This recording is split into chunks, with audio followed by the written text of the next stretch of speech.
आज 5 एप्रिल 2025 रोजी मार्क्सवादी काँग्रेस पक्षाच्या वतीने आम्ही नांदेड जिल्हाधिकारी कार्यालयासमोर तीव्र निदर्शने केलेली आहेत। आमच्या मागण्या आहेत, काल नांदेड शहरापासून जवळ असलेल्या आलेगाव येथे मातंग समाजातील 7 महिलांचा मृत्यू शासनाच्या चुकीच्या धोरणामुळे झालेला आहे।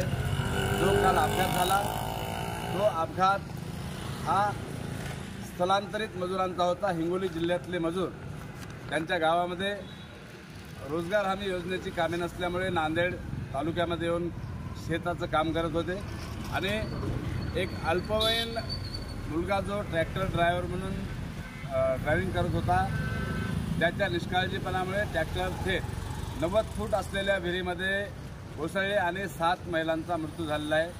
या घटनेची तीव्रता समग्र समाजात असून बातमी महाराष्ट्र आणि देशभर गेलेली आहे।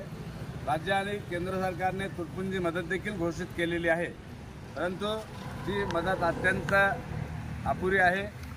मार्क्सवादी काँग्रेस पक्षाच्या वतीनं आम्ही मागणी करतो की त्या पीडित कुटुंबियांच्या नातेवाईकांना प्रत्येकी 1 करोड रुपयाची मदत करण्यात यावी, 5 एकर वलित जमीन देण्यात यावी आणि शासकीय सेवेमध्ये कुटुंबातील एकाला नोकरीवर घेण्यात यावी। ह्या मागण्या आम्ही आज करत असताना आमच्या 1.5 वर्षापासून सुरू असलेल्या साखळी उपोषणाच्या बाजूला देगलूर येथील दलित कुटुंबातील आमच्या कांबळे कुटुंबातील भगिनी उपोषणाला बसल्या आहेत। त्यांचा आज उपोषणाचा 12वा दिवस आहे। जिल्हाधिकारी आणि माननीय RDC साहेबांनी यांच्या उपोषणाच्या अनुषंगाने पत्र काढले असावेत, परंतु त्यांचं घर नगरपालिकेच्या हद्दीमध्ये होतं देगलूरमध्ये। ते कुठलीही पूर्वसूचना न देता त्यांचं घर नेस्तनाबूत केलेलं आहे।